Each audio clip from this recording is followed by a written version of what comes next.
que ha hecho por eso la última tentación de Cristo, que más claro que tiene es un tipo de inmolación. Pero que es cierto que cuando hace guiones que se los dirige Scorsese, hay un contrapeso el contrapeso de Scorsese yo creo que favorece sus historias. Menos en esa última que han hecho los dos, de un camillero, que es un poco el personaje ese también, que es una bajada a los infiernos en un hospital. Esa es una película al límite, ¿no? Al límite se llama eso, ¿no? Es al límite. Al límite. Esa es una película...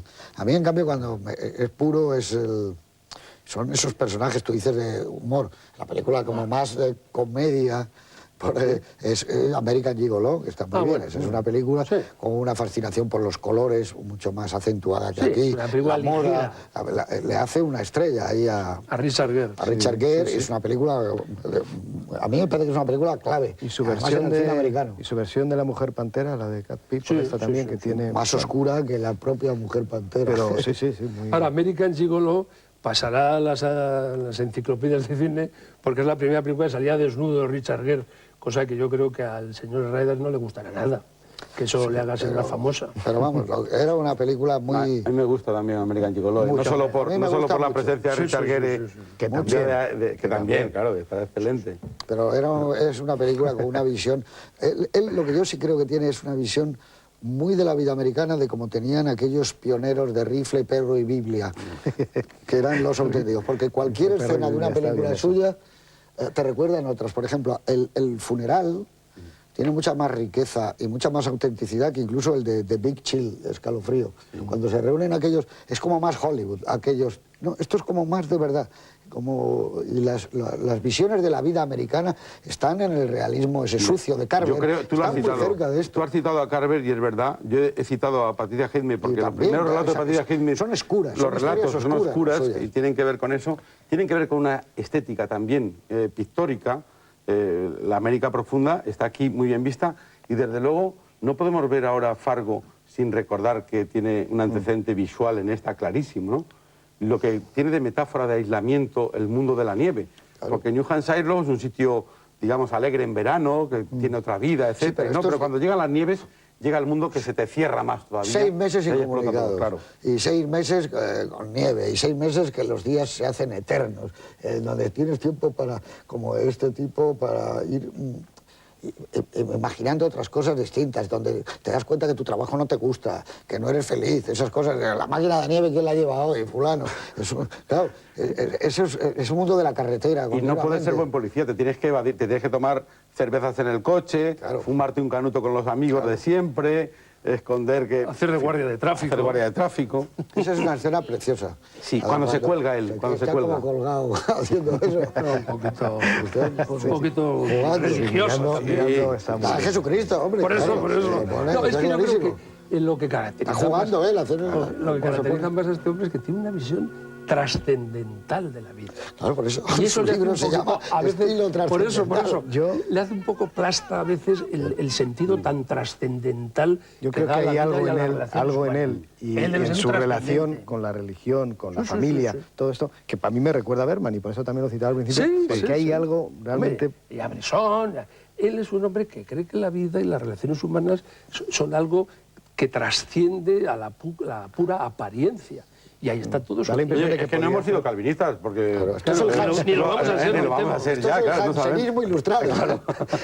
Lo que pasa es que sí es una película que evidentemente, que más allá de este tipo de bromas, tiene algo, es un autor, eso está claro.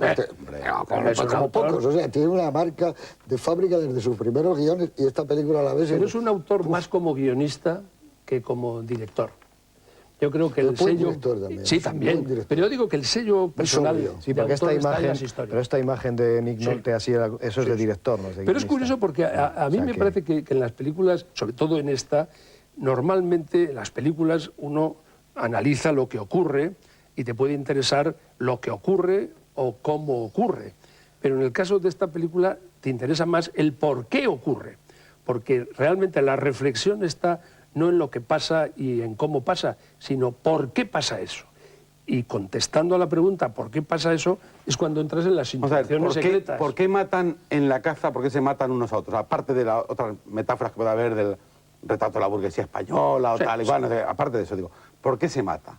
Está el sol, están una, aislados. Es una violencia, liberadora. Liberadora. Sí, sí, sí. Se mata o hay otros se motivos, tiene violencia, no se sabe bien por qué, ¿no? No creo que sean motivos calvinistas en ese caso, ¿no? Pero también hay una violencia que les autorredime de sus pequeños fantasmas. Es un problema del clima, del aislamiento. Y la guerra civil. Claro, claro. Es que están viviendo la guerra civil, la están reproduciendo. Pero en la película de Carlos Saura. Sí. Aquí es otro tema, pero evidentemente yo creo que eso de preguntarse muchas veces el por qué ocurre esto, el por qué van a este sitio, el por qué aparece este personaje, el por qué este personaje no aparece, es donde están las claves de las intenciones, porque yo creo que a Reider el motor de sus historias son sus obsesiones personales. Siempre. Las historias no son naturales. Él sí, las filtra. Las historias son consecuencia de sus manías personales. A un tipo, no olvidemos que es el que ha escrito el personaje de De Niro en Taxi Driver. Pues ese taxista era un tipo con unas obsesiones rarísimas. Tiene mucho parecido con este personaje. Sí tiene, mucho, sí tiene. Pero fíjate, pertenecen a su peculiar mundo, a su forma de ver las cosas, sin embargo, son reconocibles, ¿eh? Es reconocible ese pueblo, es reconocible ese comportamiento, es reconocible la violencia. No, para que en el caso del personaje de Taxi Driver lo que le obsesionaba o lo que le producía esa violencia tal era la guerra, y en el caso de este personaje es los antecedentes familiares. Y es él. Él se miraba al espejo igual. Sí, igual, igual. ¿Te acuerdas? Y luego al final, y el estallido, planos aquellos donde se está mirando al espejo. Y el estallido de violencia, corta el pelo. El estallido de violencia es lo mismo. Sí. Es una especie de autoinmolación y autorredención. Es decir, a mí me parece que este señor, me refiero al director con todos los respetos, tiene una serie de obsesiones, como las tenemos posiblemente todos, que las lleva, pero siempre a sus historias. Y las historias pueden ser de nieve, de Nueva York, urbanas, rurales, pero al final siempre es el perdedor, fracasado, apaleado y que poco a poco tiene como un sentido de culpa, y con un sentido de culpa, porque la culpa funciona mucho, una búsqueda de perdón, que a veces dice, pero son personajes que nacen con un pecado original. Sí. Ya. Pero exacto, ¿y a quién pide perdón este personaje? Porque este personaje parece que está necesitando espiar, pero ¿qué pecado? ¿El original, que es su familia? La figura del padre, ¿no? La figura del padre, que es eso que es tan kafkiano, ¿no? Esa necesidad que hay de en un momento dado de liberarse del padre, de liberarse de aquí sí que está el matar al padre. Aquí sí que está el matar al padre. No, hombre, hay mucho hay mucho de psicoanálisis en todo eso. Claro, todo el cine de él. Lo que pasa es que el personaje del padre llega un momento que tú dices, ¿a qué se debe el comportamiento? Claro. Porque luego habla de la madre, no le llegáis ninguno a lo que era esta mujer, y le dice ella, ¿qué me está usted contando? Si yo he hablado con ella y era una víctima absoluta, debía de ser una mujer que no se podía no se atrevía ni a decirle que tenía frío. O sea, claro, es que muere con tal de no perturbarle al tipo aquel. Pero eso sentado, es algo que pertenece a una cultura y a una educación del pasado en las relaciones de la familia o del hombre y la mujer, ¿no? Muchas veces hemos oído, ¿no? Que bueno, la mujer no hablaba en la mesa o no opinaba, estaba, bueno, pues para el placer del hombre, quizá aquí está muy exagerado y muy, bueno, pues la mujer es una humillada y ofendida. ¿Pero aquí el chico trata de defender a la madre o es...? Porque si es así, eso es normal, cuando el chavalín pequeño pues, ve que le van a poner la mano a la madre, que le van a pegar y tal, dice, bueno, eso no es normal. Eso es absolutamente normal. Claro, dice, oye, pues pero claro, lo que ya no es tan normal es que reciba un pedazo de bofetada del padre que lo tira al suelo. Esa escena ya muestra también al otro hijo, y lo ve el otro. Cómo se acobarda. Sí. Y muestra dos tipos de personas, de personalidad y de comportamiento. Pero que parece un comportamiento maravilloso el personaje de Nick Nolte. También sale en defensa de la madre, el otro es el hermano cobarde, y dice, bueno, pues yo también voy a tratar de defender a mi hermano. Hasta ahí todo está bien. ¿Qué ocurre? También avisa que cuando él, que estaba llamado a ser de otra manera de ser, se va descubriendo en sí mismo los mismos pasos progresivos hacia la violencia eso lo he dicho yo antes, que el padre. Yo soy como un perro apaleado y en cualquier momento me voy a poner a morder. Y vaya, que si muerde. ¿Qué es el personaje? ¿Cuál es tu plano?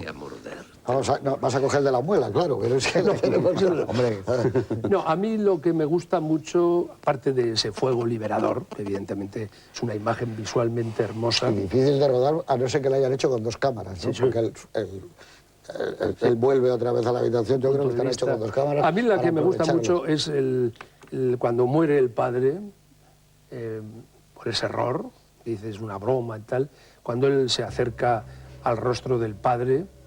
Me parece que le dice te quiero, creo que le dice te quiero 2 veces a la imagen muerta del padre.